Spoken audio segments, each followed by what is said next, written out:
it do? It's your boy Rue, and welcome back to Heavy Rotation.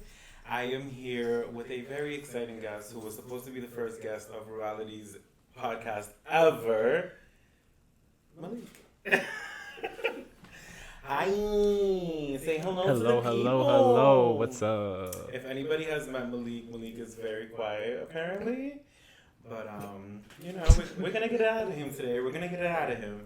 So, Malique, tell us about you. Tell us about what type of music you do, where you're from, all of that good stuff. I'm from Lawrence, Massachusetts. I make R&B. Well, I feel like I'm pretty diverse in the music. I like try and make different genres, but I focus on R&B. Okay. That's my vibe right there. Okay. Sad boy shit. Okay. Let's go. Let's dive into you a little bit. Let's talk about a little bit when you were younger and like how did you get into music? What was school like? What was friendship like? What was young Malique about? I was heavy on eating flowers and bugs. That's what I was doing when I was little. Before I discovered music, that's what Malique was doing. He was eating bugs and flowers. You were just creative out there. Yeah, just exploring the world. But were you into any other art forms when you were younger? Oh, I was into music instantly. Like my parents told me that once Destiny's Child would come on, like on MTV, I would run to the TV and start dancing with them. I love a girl group. I would stand in front of the TV and dance with them and sing with them, so they knew I was already musically. What's your favorite Destiny's Child song? Ever? Cater to You. Really? Ever. I like Cater to You. Yeah. That song just like. They have this song called Sweet 15 on their second album. I just love the ranges of their voices while they're singing. When you were younger, Destiny's Child was they were not doing, there was like Survivor. They were already there. Yeah, they were there. Okay. Definitely, yeah. Do you think that, what was going to school like? Like, did you feel with the in crowd? Did you fall with the creatives? Did you what lunch table were you sitting at? I was very social with everyone because I also draw and like paint. So like I connected with the art kids. I was in theater, so I was with the theater kids. I was everywhere, literally chilling with everybody. Theater. Did you do any plays on stage? Yeah. Name them now. I did Hairspray. Rapid fire. I did Hairspray, which was so cringe because I was Link, and the show's about like segregation and diversity, and I'm playing the little preppy white boy. Maybe that went over my head. I should know. I know. I should know. But I was like, all right. So you were the Link. Got it. I was the Zac Efron in Hairspray. Okay, great. Now I see it. Yeah, it was just weird because it was about segregation. So it didn't. I saw Hairspray once, the movie. Yeah. It was just strange. What other plays? I did the Laramie Project, which I could barely tell you what it was about. I did Little Shop of Horrors. I was the dentist. I see it. A bunch of, I don't know. Okay, so you definitely didn't have stage fright when you were younger. Oh, I did. You did. I just ate that shit up and just like carried through. Were you comfortable in yourself enough to like handle going on stage and making sure that you were good at what you were doing? Or were you just one of those people like when I was younger, I was just like, I'm just going to wing it. And whatever happens, happens. But I know I'm good at what I'm doing, but I just need to wing it. Oh, no. I can't do that. I literally have to mentally like prepare myself and everything and practice in front of people so that I get used to being looked at and everything. Yeah. So that way, like when the time comes, I'm ready. What was what was going through your mind, if you remember, right before you went on stage for the first time? Oh, I was shitting myself. I actually do remember. I actually did Footloose too. So it was for Footloose my freshman year, and bro, I did not want to go. I remember I did not want to go out, but did you had to dance in Footloose. Yeah. Oh, some horrible dances. I want to see footage. If anybody has footage, send it to me. I wouldn't consider it dancing, but trying for sure. Okay. But bro, I just remember being scared. But when I had first done theater, it was I had to. It was my grade for the final. He was like, you have to be in it. So I was like, fuck. So I did it, but then I was like, oh, my teacher was like, you could sing, and I was like, I guess. I'm like, this is cool. I like this. And did you do any songwriting? No. When I was younger, I did like writing, and I would sing, and like I would like imagine that I was gonna be like the next big thing, like the fucking Justin Bieber, but that never happened. Clearly. Oh God. Let's talk a little bit more about that. Like, so what type of material were you writing about at that age? When I was younger, oh my God, probably nonsense. Like, who knows? Nonsense, literally. Acting like I knew about love and stuff. Like I knew nothing. It was just lying. Definitely had those type of songs as well. I remember writing in the 4th grade about my partner having to move out. And I was just like, what am I even talking about? Like, I'm single. So, yeah, that was interesting. What we write about when we're younger, the imagination plays. So when you got into high school, did you know for sure at that time that you're like, I gotta like do this, I gotta be on stage, I gotta practice? Or were you one of those kids that just kind of fell onto this like, oh, wait a minute, like I'm living life, I'm going through it, but I kind of like what I'm going with this. So no, I knew. It hit me like a ton of bricks. It was like, this is what you like. This is what you want. And I was just like, oh, I like this. Like, I really, really like this. I like being on stage. I like performing for people. It was just like my wake-up call. Making people feel entertained. Mm-hmm. Definitely. Making sure you're giving that value. I feel like when you perform, like out of a lot of artists out here, you're one of the few who takes their time, I've noticed, and you really like. There's art behind you. There's a band behind you. There's stuff going on behind you, and it's entertaining to see because it's like, it's not that it's easy to just grab a mic and get on stage, but with yours it's a little bit more crafted. Yeah. So you can tell that there's time and patience. So I love that. I appreciate that. Yeah, my band is amazing. Well, not my band, the band. Like the band. The Lost Boys. Lost Boys, I like that. Yeah. Let's talk about your first single. What was that process like? Was your first single the one with the Neo? Yeah. Okay. The Universe. So it was just weird. I made music for like years and years and years, but I was just like, I'm not ready to release.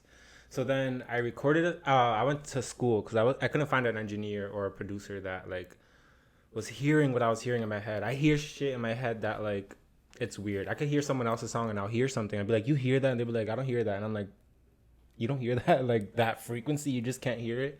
But like I hear things, and it was so hard for me to find like and connect with someone that like was even willing to understand what I was trying to say. Shout out Dom, because Dom, the engineer I work with now, he's just incredible. But I went to school. I got my bachelor's in audio production and engineering, so that way I learned myself. And then after graduating, I was like, okay, I'm ready. Actually, I didn't even graduate yet. I was almost graduating, and I was like, I'm ready.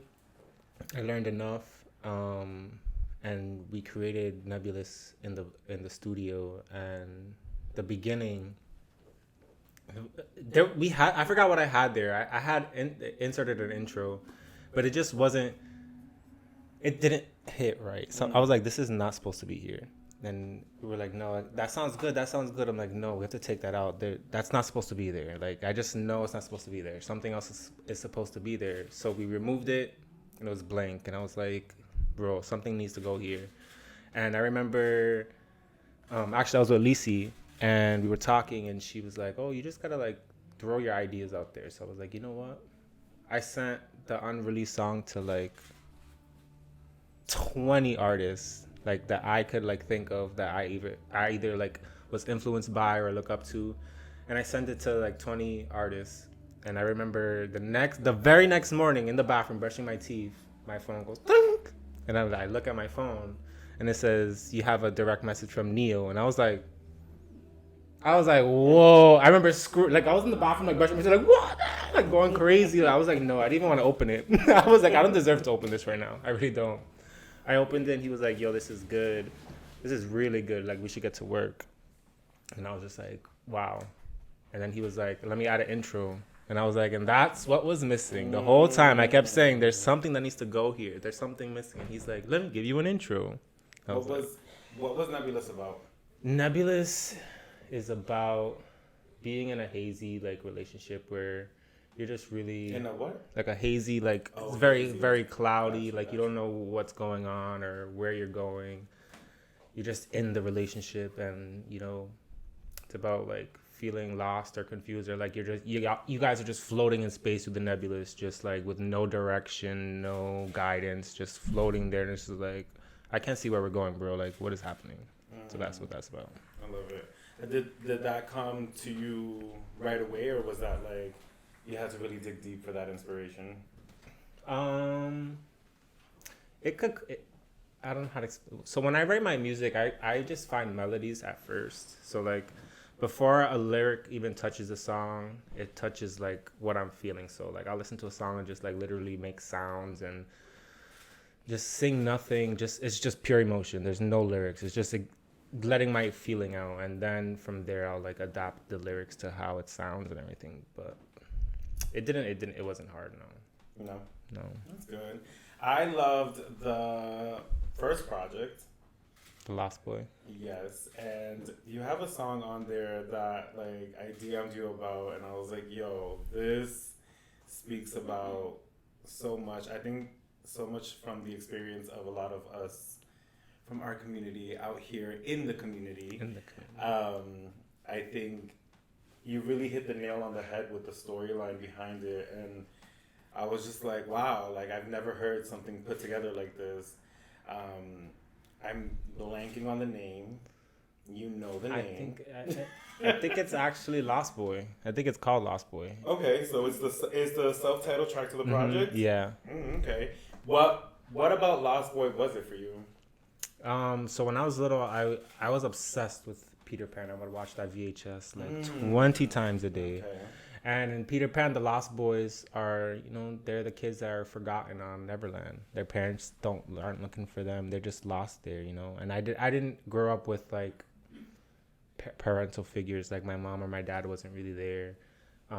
So like I always felt like a lost boy. I always felt like I was just forgotten about, but cool. So like that album. Cool. I was just chilling, like I'm chilling, like I'm alone, but I'm fine. Like I'm alone, but I'm cool. Like, and that's where that came from. That whole album was just about like for all the people that felt lost. Yeah, there was so much behind that album. I was like, I remember Lisi telling me about you, and I was like, well, she was like, he's like holding in his music. He's so nervous, and I'm like, well, who is he? Tell him to drop his music. I don't know.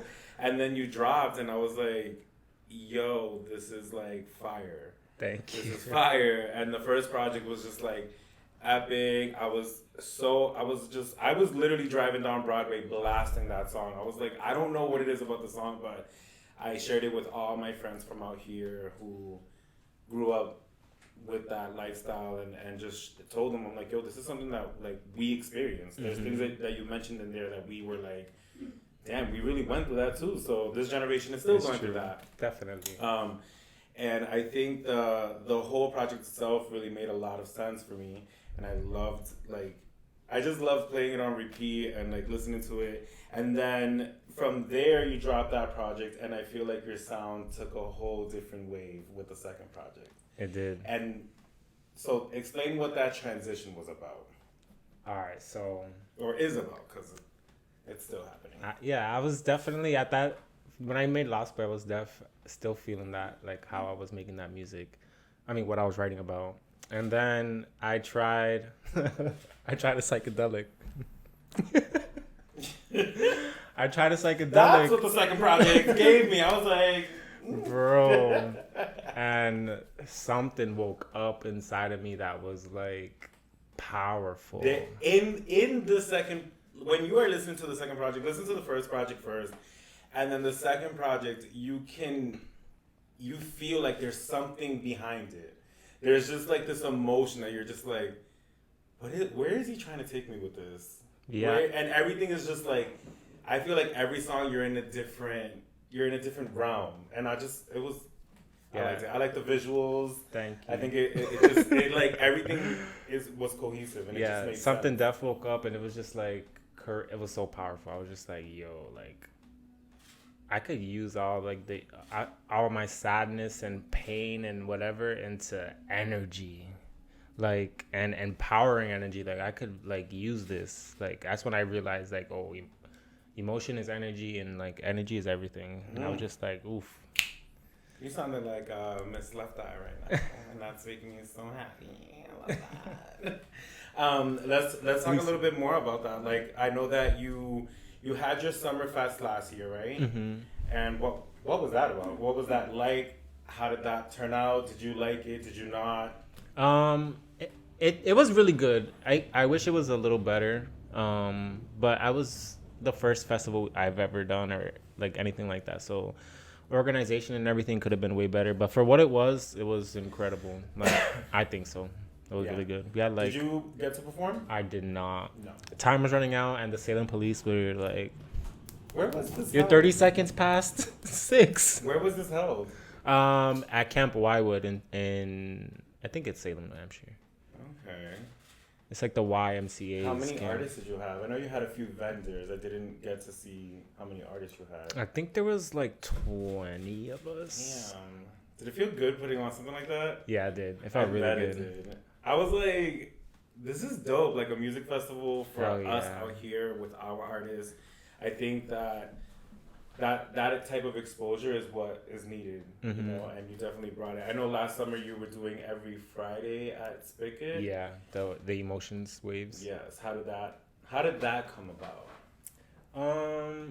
I honestly don't remember, to be honest. We did my album release, my music video release at Spigot, and I will never forget that day because I have never seen that many people at Spigot in my entire life. I don't even think they have, like, even they had talked about it too. They're like, that day was crazy. Like, there was people, we reached capacity. I think, wasn't I there? You were there. Okay. We reached capacity, and then there was still so many people standing on the sides. Outside in lawn chairs just to watch it. And I was like looking, and I was just like, there's no way. How do you deal with that? That felt, I don't know. I just thank the universe for everything. Every little second. He said, it's not the diamonds. I'm that girl. I love it. I loved it. That music video, it was a journey.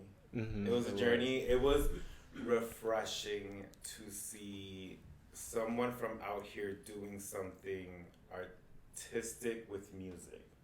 Because I feel like a lot of artists out here, and this is no shade to anybody, sometimes it's a little repetitive.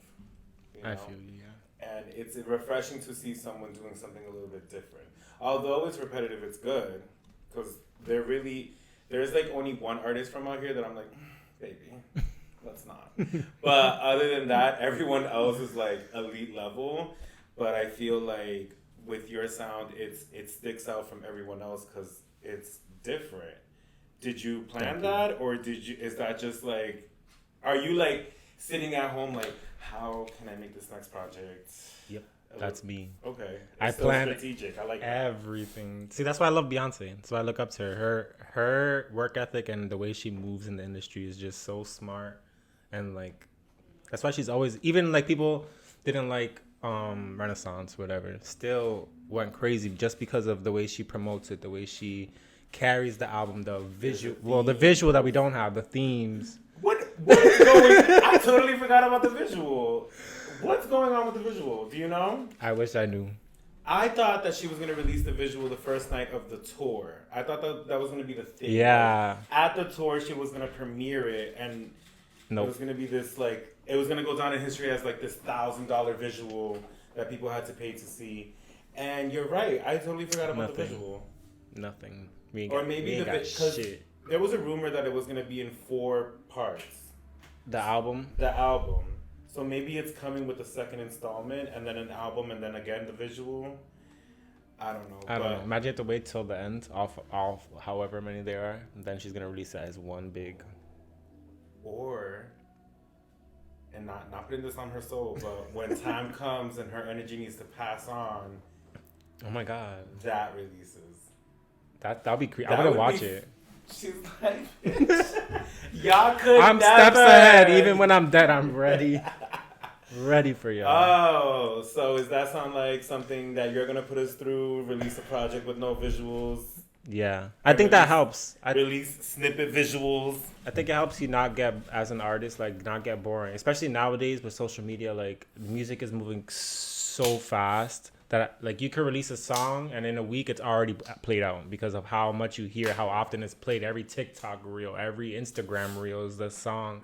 You know, it gets played out, and I feel like staying low key, giving a little, and then running away for a little bit keeps people going. Look at Frank Ocean. People are dying for Rihanna to come back. Yeah. Like, you know, like the anticipation. Give people, let people want you. Stop giving people so much and let people want you. You know? True, but some people have to give a lot. Yeah, definitely. Something we want. Mm-hmm. Just keep coming. Let's go back to this Neo feature. What was your first conversation with Neo like? I was nervous as shit. The first thing I remember, like a dumbass, the first thing I said was like, I'm gonna get this out of the way. I've been listening to you forever with my mom. He's like, okay, here we go. I was like, before this conversation goes anywhere, I just gotta let you know this, like right now. So I'm not here staring at you like. But it was funny. He laughed. It was cool. It was via Instagram or phone, FaceTime to FaceTime? It was like Instagram, no. Okay. Yeah, and it was just like talking about like me, like what I'm into, my goals, how much I'm pushing myself, because he was also teaching me, like giving me little hints, like, you know, how you market yourself is a big key to like everything. Like marketing is literally everything. So yeah, he was just giving me tips and advice and next moves and steps and things that we could do and things that might happen still. Interesting. Did you take any of that advice with the release of the second project? Yeah, I sent him, with my second project, I sent him like my whole track list. He listened to them. He told me his favorite tracks, the ones that I should push. Which Breaking Bad was the one he wanted, was his favorite on How to Die Before You Die. How to Die Before You Die. Let's talk about that title right there. Yeah. What's up with that? It's about your ego death. You literally, like, when you go through that part of your life, it's just like you kind of feel like you died. Like nothing feels relatable anymore, like as much. You know, people don't feel relatable as much anymore. Like going out doesn't feel fun anymore. So it's like literally, in a sense, you feel like you died, or like a part of you died. How old are you when you released this? I follow Prince. We don't talk about our age. Got it. Well, if you were around the age of 26 or 27... I was born in the 90s. That is the time where you are around, they say you're around your Saturn rings. So the energy from the Saturn rings kind of comes down and your whole life changes. That's when your vision starts to, clear up a little bit more. You go through those phases of like, you don't want to go out, you don't want to hang out with people. You just have these realizations that whatever's been working is not working. Mm-hmm. And whatever you've been pushing away, maybe it's time to tune into that. So that's where I was going to go with that. Definitely. But I mean, you're ageless, so it is what it is. I don't have an age. I was born once. Wait, weren't we all? So a little bit more about that project. Okay. The vibe behind it. Dark as hell. I mean, I felt it. Very much darker. But if you listen to the lyrics, there's just a lot of emotion behind it. There was a lot. I feel like you were at a point where you were really going through a lot. Mm-hmm. Oh, and definitely. You were letting that out, because the first project was just like, I feel like you were captivating on your past, but also who you are at that time. And then now it's kind of like, you're just like, I'm just fucking going through so much right now that I need to share this with you. You need to understand what's going on. Definitely. That's definitely it for sure. That album was definitely way more like... It was more emotional, but in the darker sense of emotions. I wasn't talking about any happy emotions. Even though I was happy, I'm not saying I was happy creating that album and in life, but I focused on the darkness because, again, when I took that like psychedelic, I found so much power in what I feel like I was afraid of or self-conscious about myself, or my inner like things that I felt were bad, or like, for instance, being gay, like stuff like that. Like society makes you feel like you're like the lowest of the low sometimes. I mean, we are the stars of this shit. So like I was just this like, I'm shit using you call all of life this. is only happening and popping because of us. So Period. go somewhere else. So I just used all of it, all of like my pain with my parents, all the pain of life, and I was just like, this is a weapon. This is not a pity party. This is a fucking weapon. How do you think the audience received it? It was very. I had a lot more like love from the hip hop community in this album, like the local rappers and stuff, because there was more like they like the lyrics in there and stuff. More bars. Yeah, more bars, and then I connected to like a different audience with Acid Rain and Made Up on You. Like it connected me to other people, like and Breaking Bad has like a little country kick to it. So like I was that album literally directed me to like so many different fans. Breaking Bad was with Via. Yeah. How was that collaboration like? Amazing. Yeah. Yeah, I love her. She was incredible. I love Via too. So really talented. Good. Her music's yeah. really good. Who would you like to collaborate with on the next project? Do you have anybody in mind? I have songs waiting. There's NDAs. Can we get the names? The next single I'm releasing with a feature will be with Natine. I love Natine. There you he go. Knows it. That's what I'll tell you. His music is so good. Yeah, he's incredible. I think that's a smart. It's a Virgo thing. Yeah. 2 Virgos in one song. Ooh.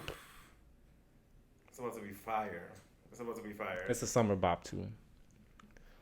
It's not sad boy stuff. Ooh, wait a minute. We're gonna get a little twerking out of Malique. No, not twerking.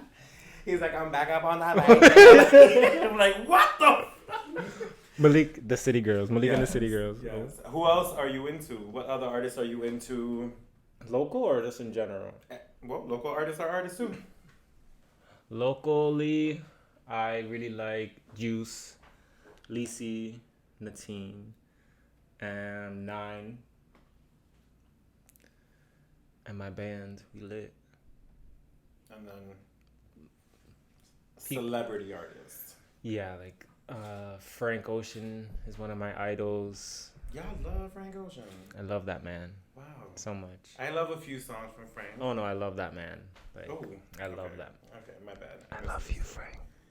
I love Frank, you so if you're much. seeing this, besides that, I love you. cut a check. We could have a redo of Coachella at my room. Oh, wait. I love you, Frank. Who else? Nah, Beyonce, Frank, Playboy Cardi, J. Cole's my favorite rapper. J. Cole. And yeah. I listen to a lot of music, a lot of different people. It's hot in here. It is dumb hot in here. Y'all see me the whole episode, I'm like, baby, we're gonna get some air. I think I'm sweating for real. But let's talk about, let's cool it down and talk about your next project. What are we expecting from you? More sadness. Oh, God. That's just me. I don't know. I love Billie Eilish because of that. Like, I love Billie Eilish so much. Because I love that. I feel like people are usually scared to talk about their, like, sad feelings. And, you know, people really do go through that. Like, the things that she's talking about. Like, I remember when I first heard her, I was like, oh, my God, why is she so depressing? But then I started like listening and then feeling, and I was like, oh my God, like she really feels like that. That's crazy. Like that's not just a song. That's like, she's literally crying to people. Like, and I fuck with that so much because I feel like everyone's so scared to like let that out. Dive into that. So yeah, that's why I like sad boy music. Is it gonna be an album, EP? I'm not making a solid. I don't have a solid idea. I'm just making music. I do have an album in mind and a theme in mind for it. But I haven't like organized everything. I'm just creating songs as they come to my head right now. Okay. I like that. When are we getting this next single? The next month or two. Okay. Maybe earlier. Probably a month though. Yeah. All right. Is there anything that you want to tell yourself if you were looking Wait, what was the question that I messed up last time? 10 years from now, if you're looking at who you are now, what would you tell yourself? It's gonna be ironic, but stop being sad. It's the sadness that's gonna get you to those 10 years, and you're gonna be like, no, don't do it. Now, be happier during the sadness. Maybe, I don't know. Yeah. Are you in therapy? No. Dude, are you in therapy? Just making sure. Do you want a therapist? Let me connect you with my girl. No. No. All right. Well, thank you for coming on. I hope you had a good time. I did. Thank you so much. There's a lot of heat right now in the room. There's a photographer that's been going off the whole 30 minutes. We love it. It's hot. Let's go ahead and wrap this up. My name is Rue Zalez. You already know where to find me. And what about you? Where can they find you? On Instagram at Malique.music or it's music.malique. Search both of them and you'll find it. And there we go. That was Heavy Rotation.